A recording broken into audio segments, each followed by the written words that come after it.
Welcome, welcome everyone to Viyahta's Tiny House Village. I'm Viyahta, your holistic life coach. And I'm Mikhail, your assistant. My assistant, my partner, my sweetheart, my Okay, yes. friend, my All in all. all in all, here we Already, are. yes. And we just thought we'd share about relationships today because we're in a new relationship. Our relationship is fairly new and it has changed and evolved and challenged us in many ways. And we want to Yes. try and help you have healthier relationships because what we see going on in the Middle East is totally unhealthy relationship, and we are in boot camp for peace. Boot Right. camp for peace.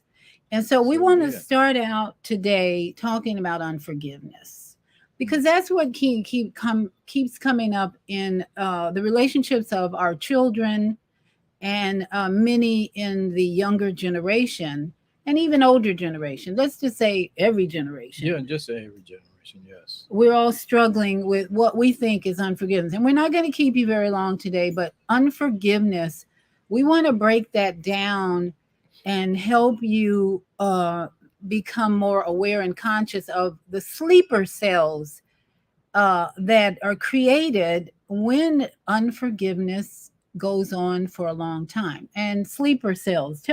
Remember, we're in boot camp for peace because Mikhail had a journey in the Vietnam War and in the military.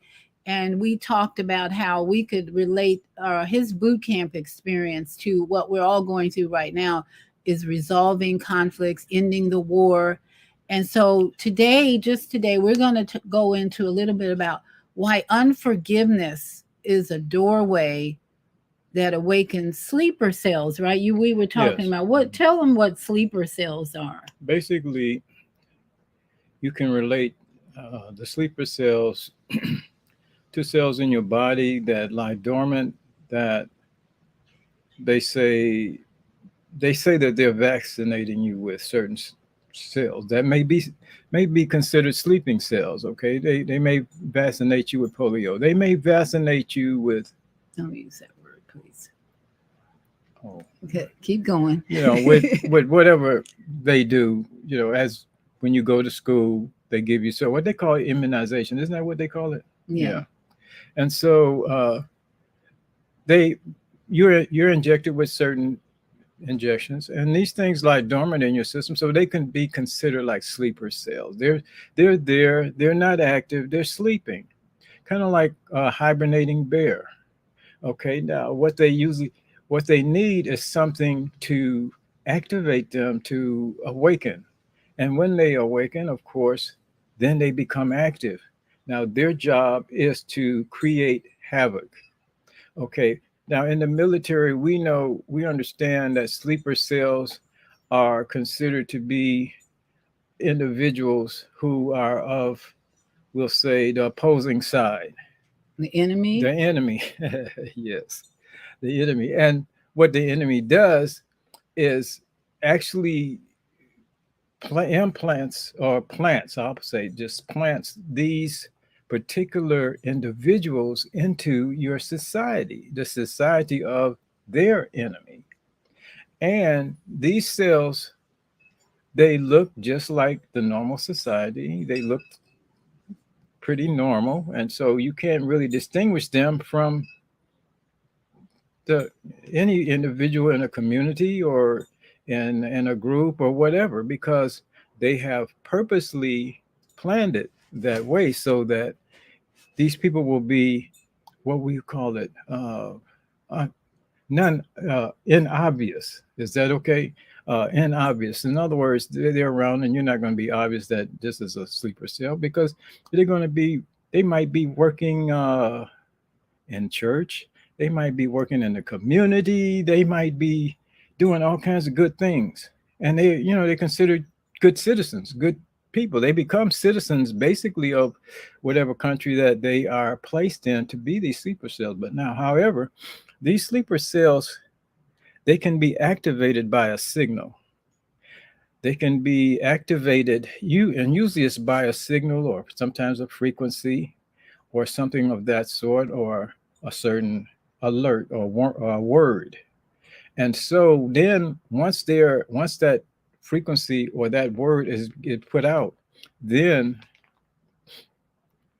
uh, the sleeper cell awakens. And when it awakens, then they began doing what they were assigned to do. And as I said, their mission, Destroy, kill, yes, bring that's it. harm, confusion, Yeah, yes, deception. yeah, Yeah. all the above. So as Yes, parents, yes. we are Okay, but concerned. now let me say this, excuse me, concerning the sleeper cells on a physiological stage. Now, those I just was, on like a military or political stage there, but on that physiological stage, those sleeper cells, once they become activated and start doing their work of havoc, that's going to bring in chronic conditions. Right, right, Okay, chronic conditions that can actually lead to your actual demise. So I'm going to stop there with that. right. Okay, and chronic is long term and acute is short term. So actually, I think the sleeper cells can create an acute Okay, condition yeah, they can. Yeah. like a headache.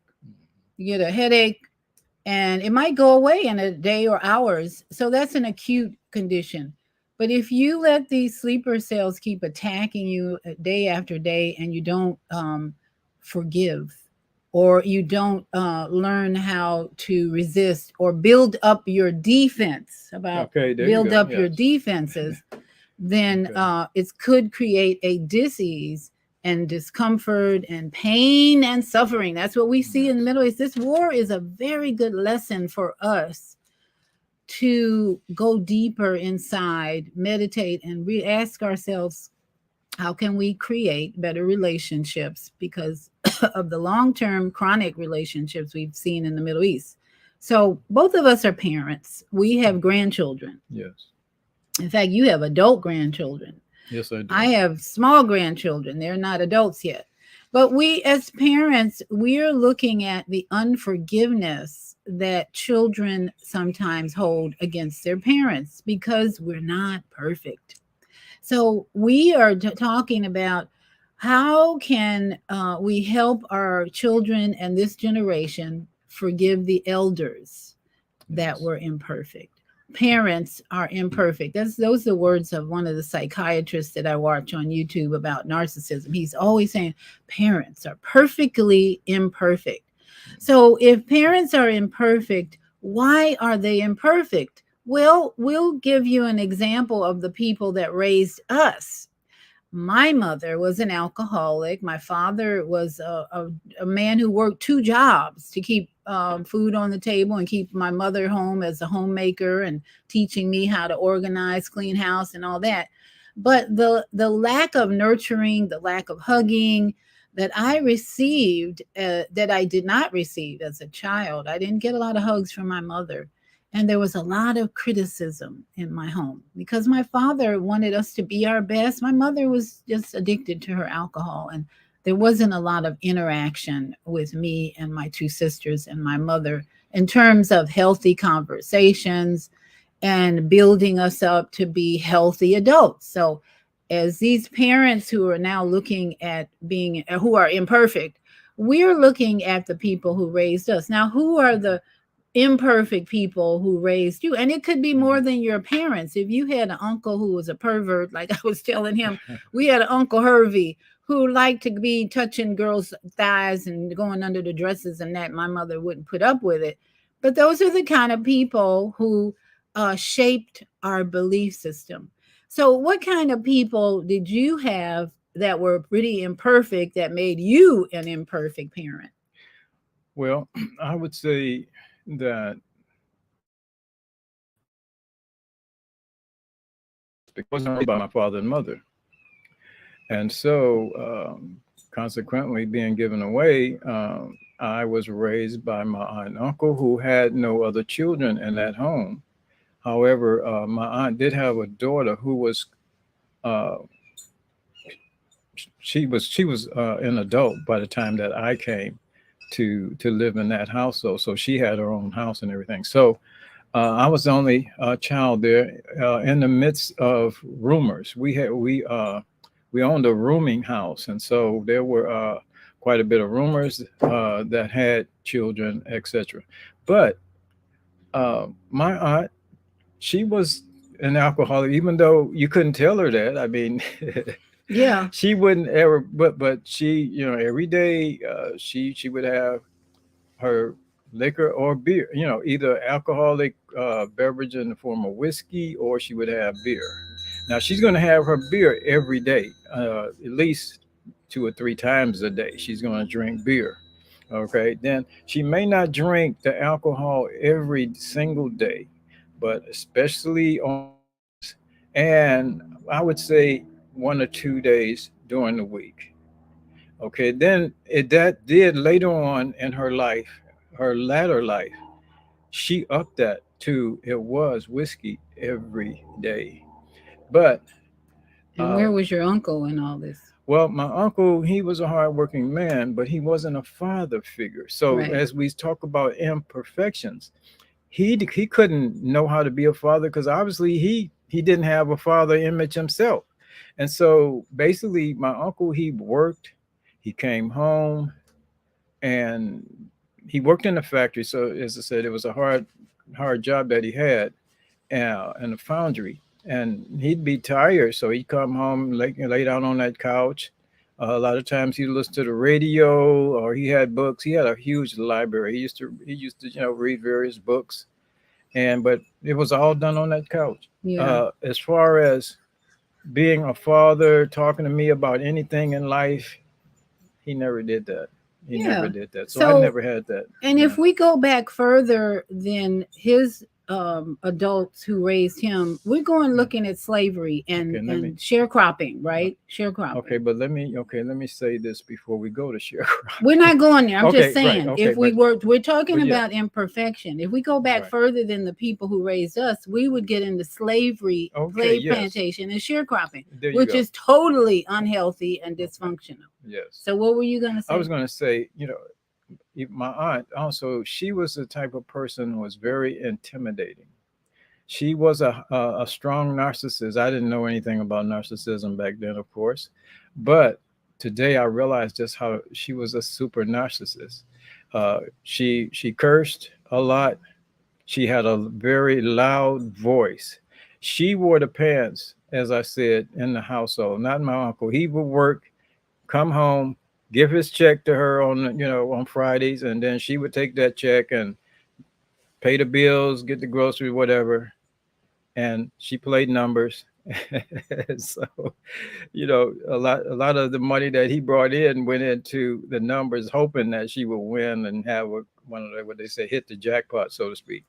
But she was busy, fussing at me. I mean, usually I try to do, because she demanded like perfection and cleaning, house cleaning. I had to do all of that: house cleaning, washing clothes, shoveling coal. I had to do that because we had a coal stoker and furnace, and then I had to clean the furnace, take all that stuff out and it was muscle building and all of that. But I didn't get nurture. I didn't get the affection. Now, Right. I believe that my aunt, the way that she translated affection was in cooking. She Yeah. was a cook of cooks. Yes, and mine too. You My know. mother, we Yes. we talk about that. Our mothers could really cook. They Yeah. provided love through their food. I guess that was And it. so the emotions, I was thinking about this. You had a strong woman leading your household. Yes. And I would think, you can correct me, that you had some resentments toward women because of watching an aunt ruling your household, ruling over the man. The man is taking orders from the woman. And then when you started your relationship with your first wife, let's say, because you've been married twice, we Yes. can say that, right? Yes. Right. And he had a lot of resentment. Yeah. So the children come along in the first marriage, and those children don't understand why daddy is very strong-handed and may yell a lot and may argue with his wife sometimes, and all the dynamics of an unhealthy relationship begin to surface when we are triggered by the childhood pains and unforgiveness that we're holding on to toward the person who raised us. Am I correct? Yes. Yeah.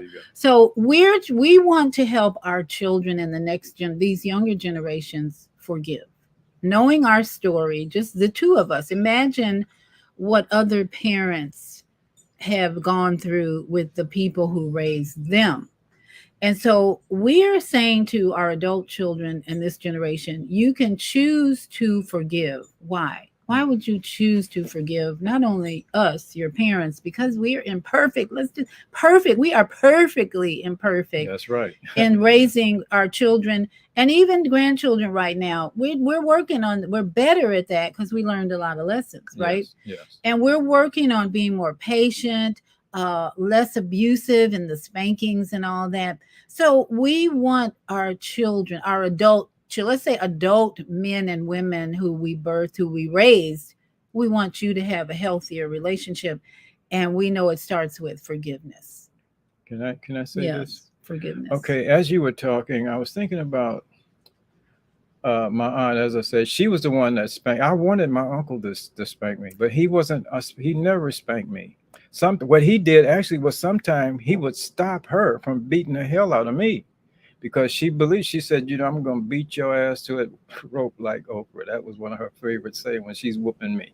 But I usually tried to avoid getting a whooping by being obedient. But then there was times when I made a mistake, or just maybe something I wanted to do, knowing that the end result, just go ahead and sacrifice. But that abuse, and sometimes she beat me for nothing. Sometimes she would just be drinking and she's walking, she might be walking in the room and there I am or something. And she'll see me standing there or something, and then boom, just take her fist and just hit me in the head or whatever. And, so I wasn't doing anything. That's a sign of pain. I think she was in pain and she didn't know how to deal with her pain other than abuse her child here, her adopted son. So that's why we are really encouraging these adult children of ours to forgive. Yeah. Knowing our stories, knowing the abuses that we had to endure, knowing the abuses that our parents, your grandparents, and great grandparents, and great great great grandparents, going back to slavery and sharecropping, and we're all dysfunctional in the past. We were all very dysfunctional families, most of us. I met one person who said they had perfect parents, and that's because they're kind of a narcissist and they're egotistical, and they're saying, well, I came out really well, I'm rich, I'm famous, or whatever, and my parents were perfect. Well, good for you, I'm proud of you, but it's not the majority by any means. So we're talking to adults who are our children, and we want to encourage you to teach your children, this new generation, the lessons of the grandparents and what we've learned and what we're teaching you today to avoid the pain, the suffering, the war, and the bloodshed that's going on.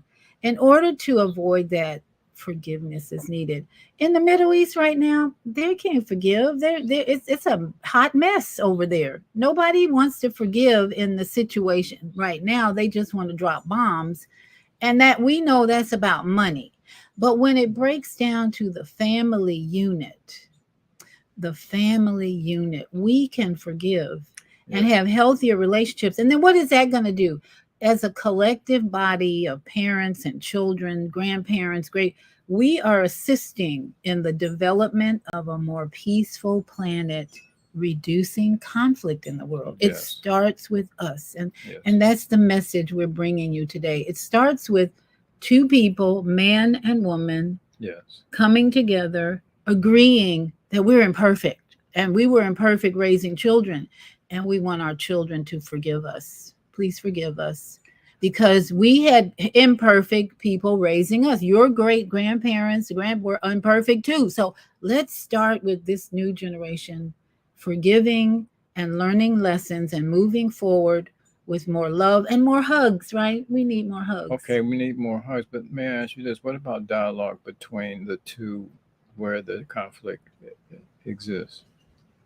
I mean, we're saying forgiveness, but doesn't that involve willingness. willingness Yeah. and dialogue. Yeah, Okay, agreement. discuss. Yeah, Okay. because if you've got people in your life, let's say we have grown adult sons whose marriages didn't work out. Okay, they might have more than one marriage didn't work out, so they've had baby mamas and all the drama, and the one party doesn't want to talk.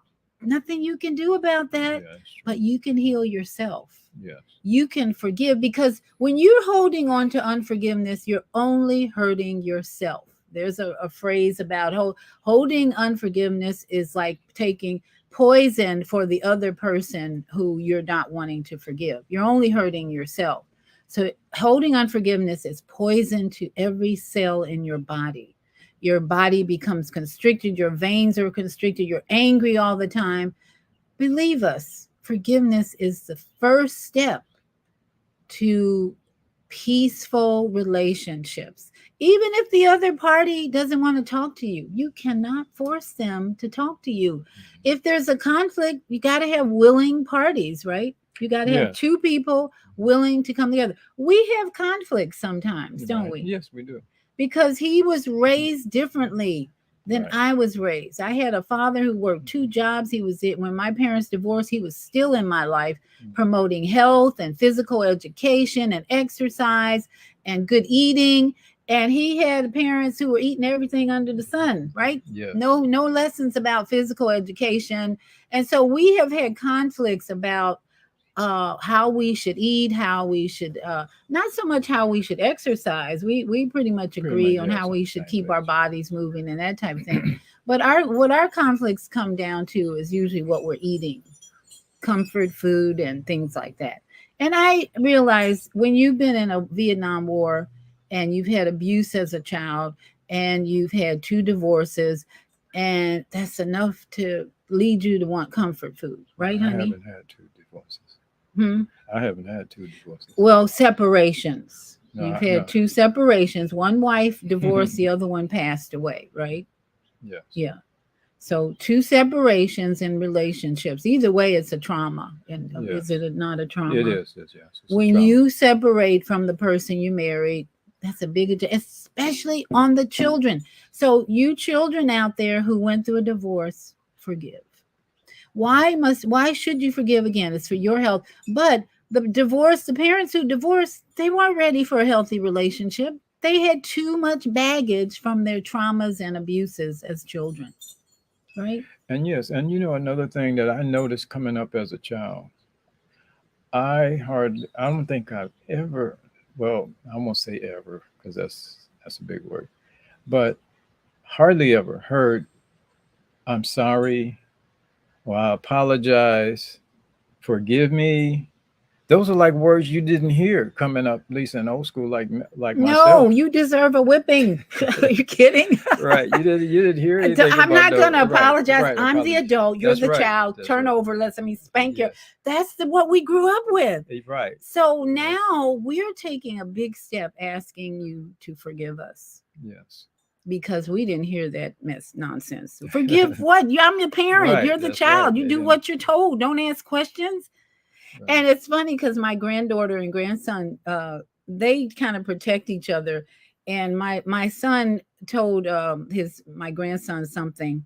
He was making him do something and he didn't want to do it. And my granddaughter whispered in my ear and said, "I don't think daddy's respecting his boundaries." And I went, Okay. really? If you heard that from a parent, from a child back in our day, it would be That's across right. the floor, That's across right. the room. Right. But we're trying to be different.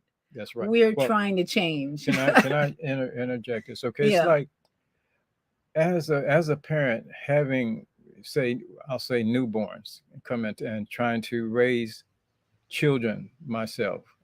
Starts with one child, then I had two, and so I tended to try to raise them the way that I was raised, because Right, back right. then they said, this is good for you. Getting beaten, beating the hell out of you, or beating, Train yeah, up a child and yes, all and that. Or spare the rod, right, spoil the child. You right, know and those. so That's what our parents grew up with. The they Bible. believed in that, and yeah, and loud voice, demanding, and all of this. You don't have any. You weren't given options. Just do this, and that's it.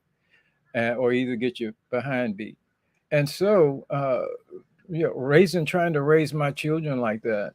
And I realized that, I guess coupled with me having been in the military, and then having gone through that abuse for all those years up to the time that I did go into the military, I didn't know how to be a parent, Father. because, as I said, I didn't have a father figure. I didn't even have a mother figure, because my aunt, she was more masculine, seemed like, than anything.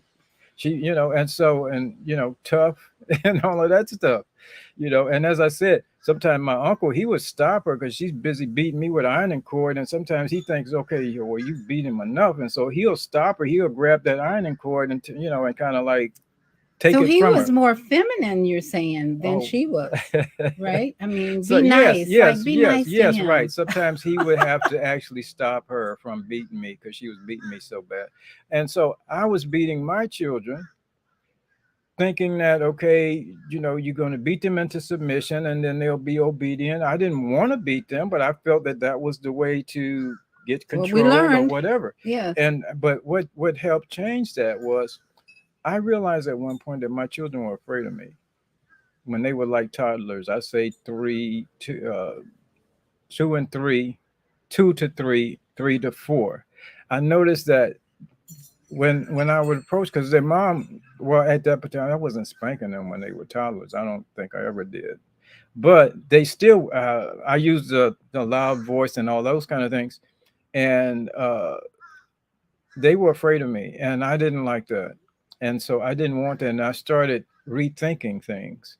And and I wanted the children to know that I loved them and all of that. And I didn't want them to fear me. And so I changed my method of operation, and I began doing a more modernized approach to raising the children. But in the meantime, what about the damage that I had done for, say, those 2 or 3 years, Okay, or so whatever? that's a great question, because we've asked that as parents who see our children either addicted to something or going through one marriage after the other, and we think, oh, what damage have I done? And then we want to hold the guilt Yes. and regret, but Yeah. we can't do that, Can't because do then that. we're going to be unhealthy. Holding on to guilt and regret's not going to help us anyway. So we're suggesting to you, we've learned a lot, haven't we? Right. Made And changes. as Maya Angelou said, when you know better, you do better. Yes. So we want you out there, the younger generation, and even baby boomers,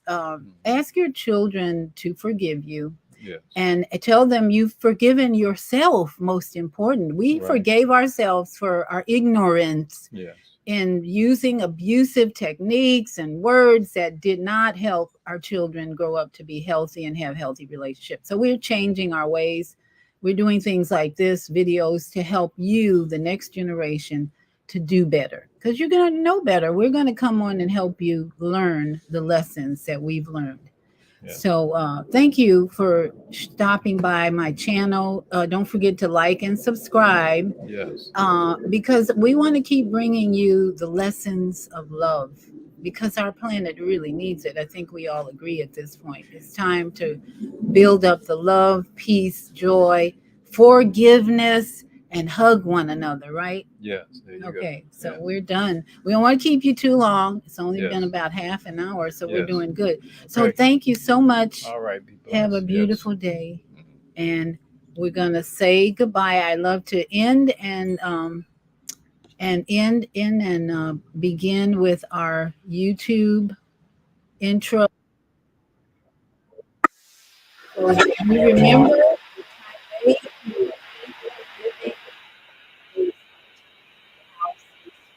that's what this intro is all about. So have a beautiful day. See you next time. Shalom.